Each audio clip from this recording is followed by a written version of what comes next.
sebagai satu rentetan 6 hari kerja ilahi yang ditutup dengan istirahat pada hari ke-7. Jadi 6 hari dan 1 hari itu betul-betul terjadi begitu atau simbol? Simbol itu. Ini sudah ngeyel di sini, itu berarti ngeyel pada katekismus gereja Katolik. Ini. Coba jelas saja, karena terus terang saja kalau saya masih ada yang masih percaya begitu. Nah, ini sebetulnya gagasan itu sudah sejak zaman Agustinus abad ke-3. Orang bertanya, opo yo bener kalau melihat alam semesta itu, apakah betul itu diciptakan dalam waktu 6 hari? Sudah menjadi sebuah pertanyaan. Abad ke-3, abad ke-4. Baik. Ini hanya sebagai contoh ya, ada persoalan di situ. Dan kemudian bagaimana kita menanggapinya dalam katekismus. Saya masuk ke sini saja lah. Ini berarti kita sekarang mengikuti cerita bangsa Israel. Dongeng yang begitu.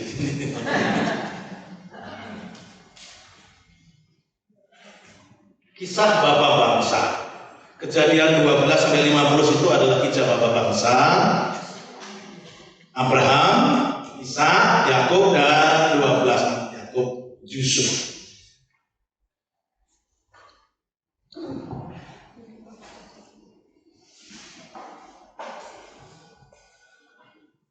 Yang menjadi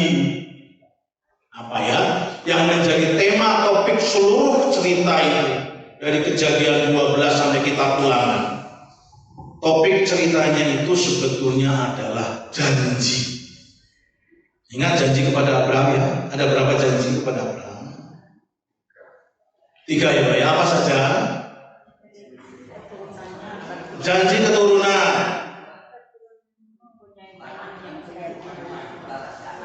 janji akan diberikan tanah. Apa lagi? Apa? Tidak ada menebus. Tidak perlu bicara mengenai menebus pasti. Ya, zaman Abraham sudah ada bicara mengenai keturunan. Ya keturunan sudah tadi. Ya. Kemudian tanah yang ketiga.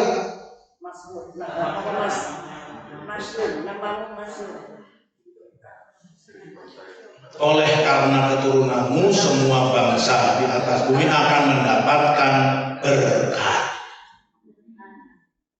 Begitu ya. Nah, kalau kita mengikuti sebuah cerita dan di situ ada janji, ya kan? Temanya adalah janji. Kalau ada janji mesti ada apa? Kalau ada janji, mesti ada cerita bagaimana janji itu dipenuhi, kan begitu loh. Orang yang PHP ya, macam begitu.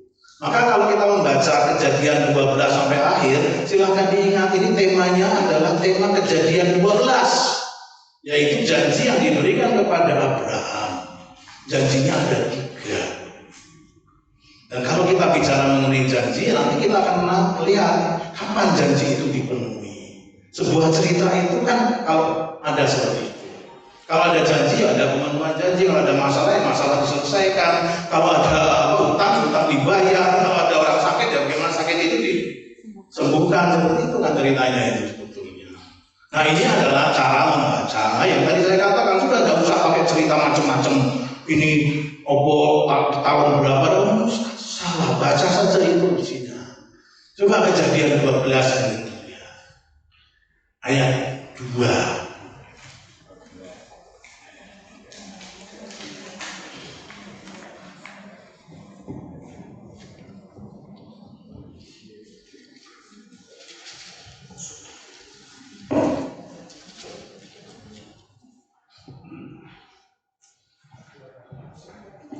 Ayat 2 apa? Kejadian 12 ayat 2 itu.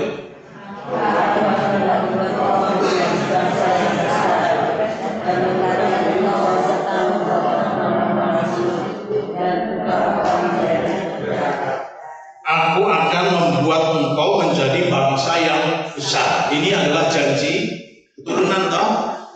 Ya, ini adalah janji keturunan. Silahkan dibaca Kejadian bab 11 ayat 30.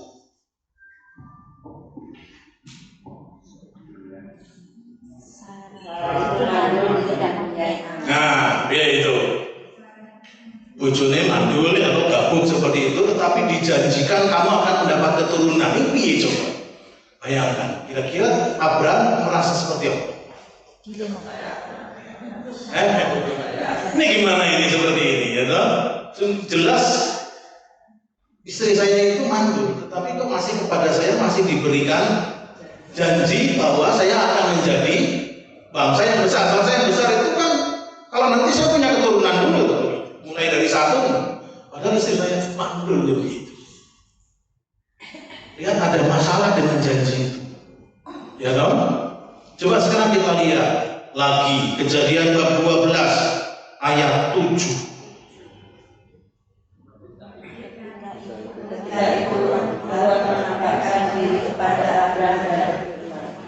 Aku akan memberikan negeri ini kepada keturunanmu. Maka disudahnya di situ sebagai Tuhan yang telah menampakkan diri kepadanya. Ini janji apa? Keturunan apa? Negeri ya. Negeri akan diberikan kepada keturunan. Itu kan menandakan ada keturunannya. Padahal keturunan ini nanti bagaimana ini bujuri kabuk gitu ini ya. Nah, coba sekarang dibaca Kejadian 12 ayat 6 bagian akhir.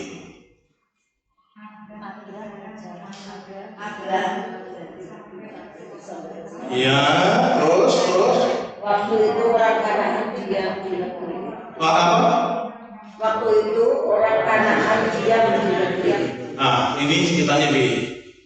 Orang Kanaan tinggal di situ dan tanah itu dijanjikan Tuhan kepada Abraham, ya toh? Artinya apa itu nanti? Nah, ini wis beres tadi sebenarnya.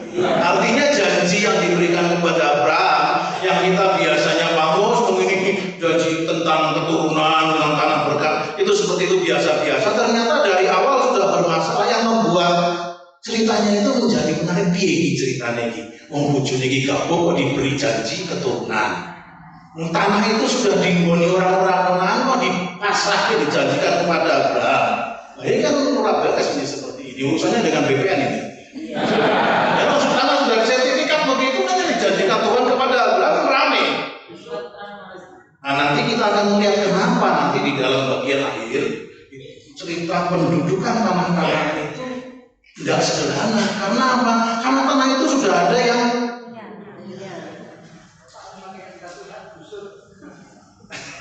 ya seperti itu ada ya Gusti Allah yang menang terus.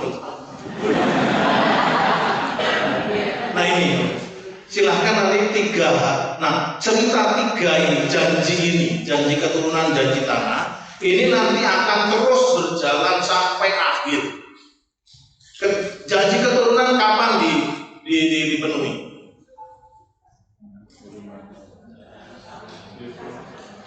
Janji tentang keturunan.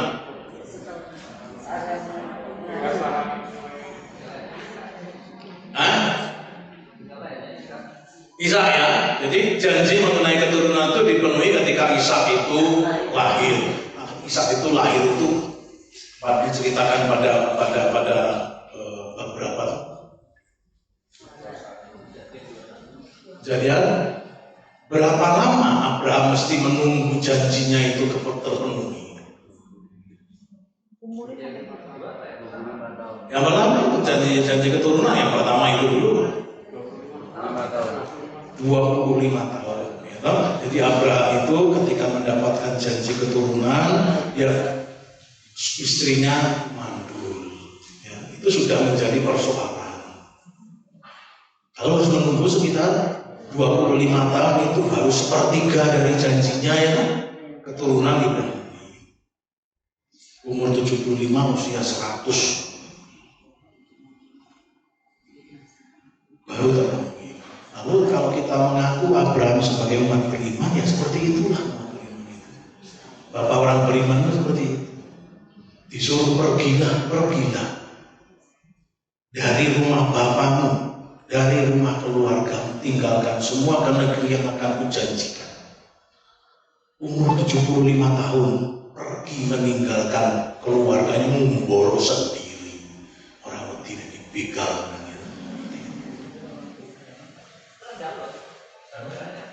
Nanti Lot juga disuruh pergi. Ya, Lot kan disuruh pergi seperti itu. Ya. Oke, itu ceritanya. Nah, dari 4 itu,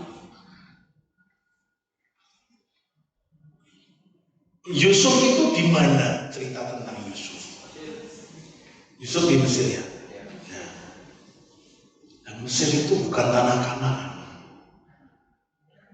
Ya, walaupun nyaman di sana, Yusuf menjadi penguasa di sana, harus diingat itu bukan di tanah Kanaan. Itu bukan tanah yang dijanjikan. Coba dibaca akhir kejadian itu. Tapi kejadian pasal 50 isinya apa?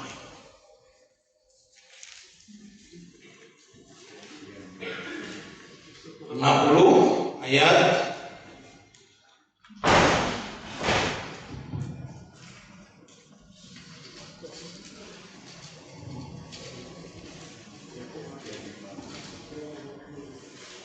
coba dibaca kejadian pasal 50 ayat 24 ya. Berkatalah Yusuf kepada saudara-saudaranya, tidak lama lagi aku akan mati. Tentu Allah akan memperhatikan kamu dan membawa kamu keluar dari negeri ini, ke negeri yang telah dijanjikannya dengan sumpah pada Abraham, Ishak dan Yakub. Ya, apa itu ayat 24 isinya?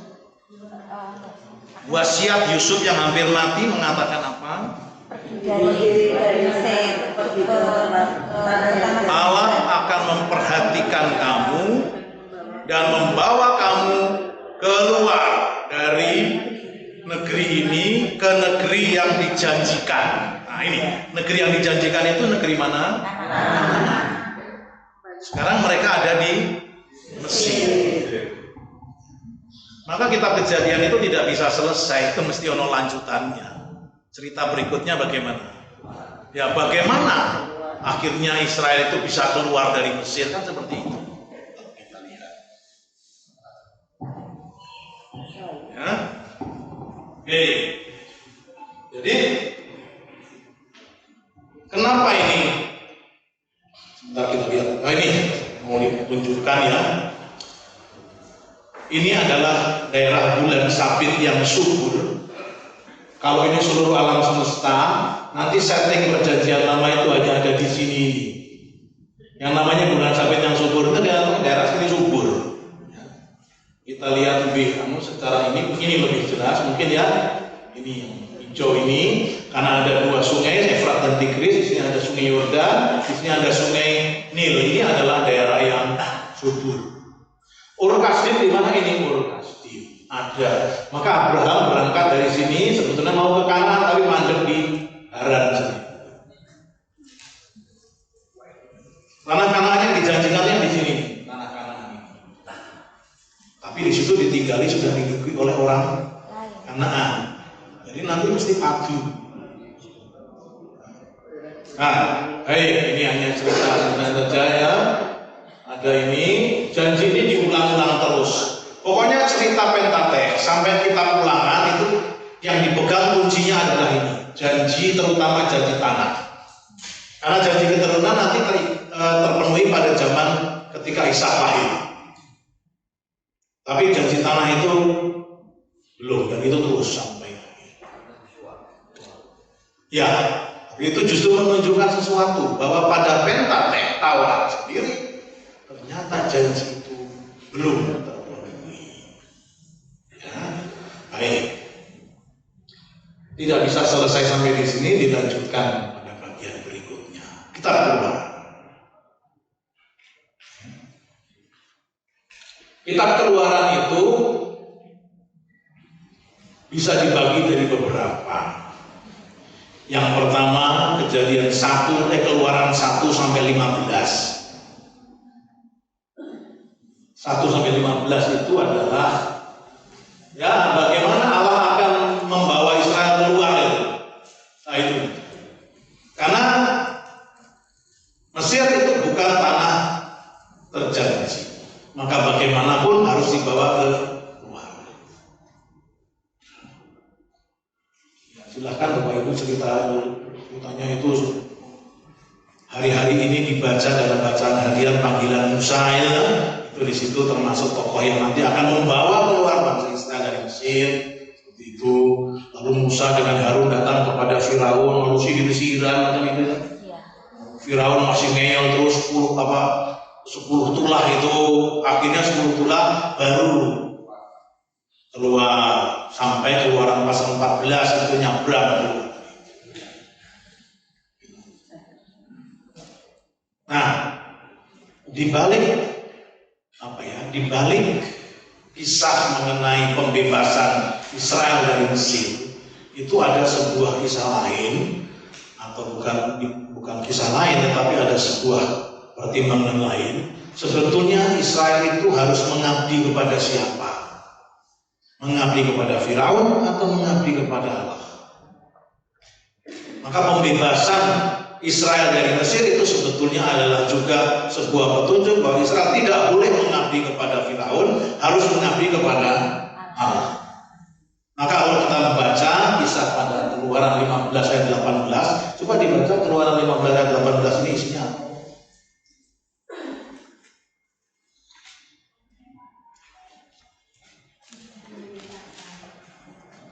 Tuhan memerintah kekal selama-lamanya. Ya, Tuhan memerintah kekal selama-lamanya. Dia yang berkuasa. Nah, sudah Keluaran 15. Terus kemudian cerita berikutnya, detik-detiknya mungkin baca sendiri saja. Saya tidak usah dongeng terus. Berikutnya adalah ini 16-18. Isinya itu ini betulnya. Ada Mara dan Elim, Mana, Masa dan Meriba perang melawan orang Amalek. Disimpulkan dari cerita itu bahwa kisah-kisah seperti itu menunjukkan bahwa Yahweh itu mumpuni. Kalau seandainya Israel mesti menyembah Yahweh, Yahweh sendiri menunjukkan bahwa dia memang mampu melihara, menghidupi Israel. Ini Mara, Elim, Mana, Masa dan Meriba, ini masalah makan dan minum. Ketika bangsa Israel di padang gurun kekurangan makan, kekurangan minum, Yahweh mampu memenuhinya. Sementara Amalek ini adalah perang, jadi berhadapan dengan musuh juga bisa. Jadi Yahweh tidak hanya berkuasa ketika dia membebaskan Israel dari Mesir, tetapi juga mampu menghidupi ketika Israel kekurangan makan, ketika Israel kekurangan minum, ketika dikerubut oleh musuh-musuh, Yahweh menjadi pelindung. Jadi sembodo dikatakan. Yahweh itu sembodo, tidak hanya sekedar Allah abal-abal. Walang yang rasa apa itu. Ini di sini tidak seperti itu. Ya, ini ceritanya. Kemudian dari sini coba dilihat. Nah, ini sampai ke Gunung Sinai, Keluaran bab 19. Sampai ke Gunung Sinai, dan disinilah yang dikatakan sebagai mengikat perjanjian. Setelah membebaskan Israel dari Mesir, Yahweh rupanya menginginkan hubungan yang lebih dekat. Maka kita mempunyai apa yang disebut dengan perjanjian Sinai. Perjanjian Sinai itu perjanjian antara dua pihak yang sejajar atau yang tidak sejajar. Sejajar atau tidak sejajar perjanjian Sinai?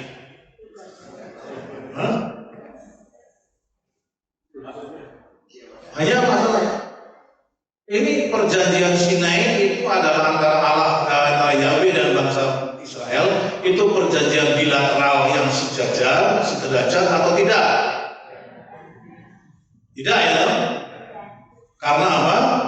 Karena Yahweh jauh lebih berkuasa dibandingkan Israel. Maka nanti kewajibannya juga berbeda. Kewajiban raja besar apa? Yahweh sebagai raja besar kewajibannya apa? Kewajiban Yahweh kok. Wah, itu belum kewajiban kewajiban Yahweh itu apa? Iya, kewajibannya adalah memelihara, memenuhi semua, menjamin kehidupan anak buahnya, kan begitu. Dari pihak anak buah kewajibannya apa? Nah, tadi mentaati itu gitu.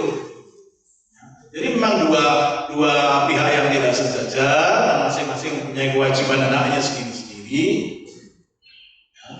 Nah, inilah di sini mempunyai kewajiban perjanjian Sinai, ya, yang dirumuskan dalam bentuk ya perjanjian pasal. Kemudian kita punya apa yang disebut dengan 10 perintah Allah. Ya. Jadi mudah-mudahan bisa dipahami, diikuti ya Bapak Ibu ya. Mulai dari Mesir itu kejadian 1 Keluaran 1-15, ini adalah penindasan, adalah cara Allah supaya bisa mengeluarkan Israel dari Mesir untuk dibawa ke tanah Kanaan. Sekarang mengikat perjanjian, Yahweh menjadi Allah Israel, Israel menjadi umat Yahweh. Ya, ini ayat 25 apa? Keluaran 25 isinya.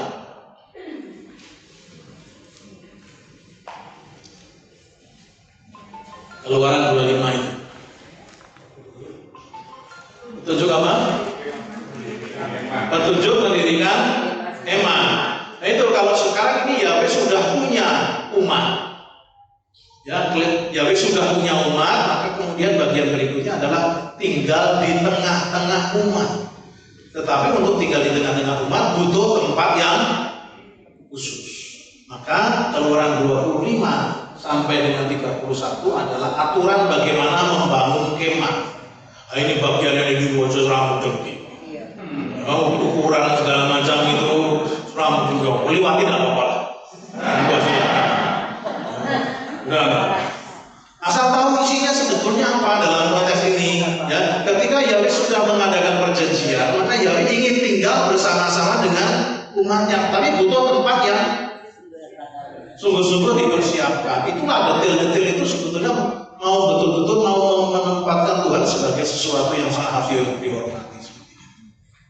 Ya, ini. Maka detail-detail monggo silakan. Nah, Israel sebetulnya kalau langsung melaksanakan perintah ini sudah selesai. Tapi ya tidak. Ada cerita apa? Coba 32 itu cerita apa? Keluaran 32 itu apa? Ya, anak lembu emas itu yang menjadi masalah. Kalau seandainya tidak ada anak lembu emas, sudah selesai. Langsung ini aturannya begini, langsung dibuat.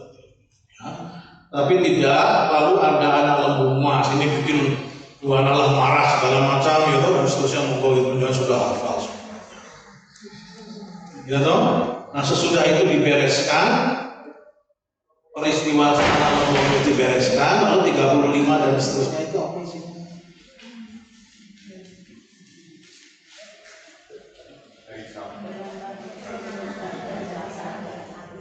Apa?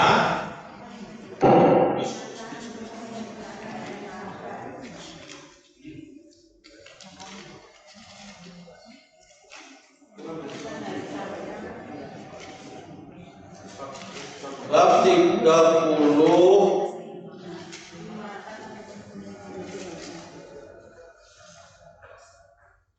ya 36 itu mungkin. Persiapannya 36 ayat 8 itu.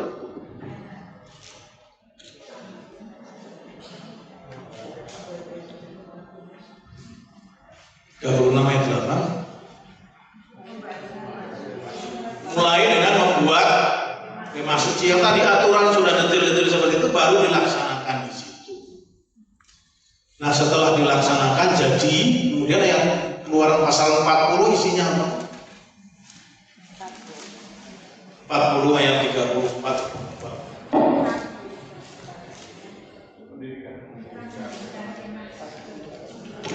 40 ayat 34.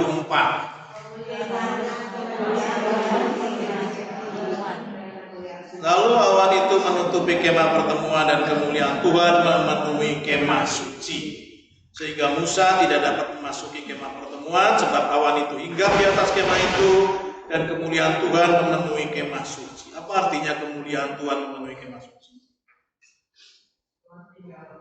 Tuhan, ya bukan masalah kemuliaan Tuhan. Yang namanya kemuliaan Tuhan ini yang mau mengatakan Tuhan sendiri tinggal di umat.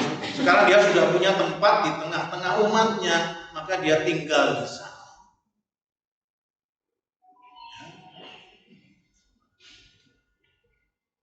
Maka kitab Keluaran diakhiri dengan apa? Kitab Keluaran diakhiri dengan Tuhan bertempat tinggal di tengah-tengah umatnya. Gagasan Immanuel, Allah yang bersama-sama kita itu mulainya dari sini. Keyakinan. Nanti Kejadian bab 1 itu Injil Yohanes bab 1 ayat 14. Injil Yohanes bab 1 ayat 14. Yang setiap hari kita doakan dalam Angelus itu. Apa? Firman itu sudah menjadi daging dan tinggal di antara kita. Tapi bahasa yang lebih persis itu sebetulnya firman itu menjadi daging dan memasang kemah di antara kita.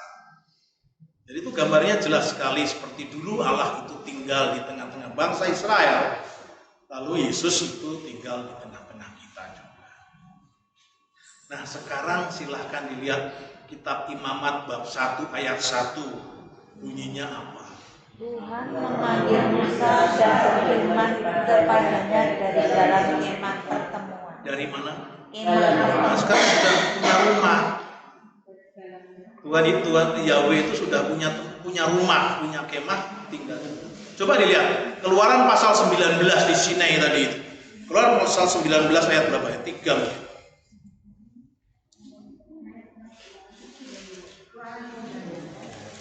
19 ayat 3.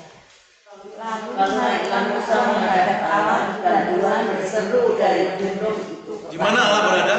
Gunung. Layapan di gunung sana ya. Kenapa belum ada rumah, belum ada tempat, belum punya umat. Nah setelah punya umat, digawe ke rumah, nah lalu tinggal di sana. Maka dikatakan dalam kitab Imamat tadi kan, Tuhan memanggil Musa dari dalam kemah. Inilah gagasan bagaimana Allah tinggal bersama-sama dengan umatnya. Iya, tapi Tuhan tinggal bersama umat itu medeni.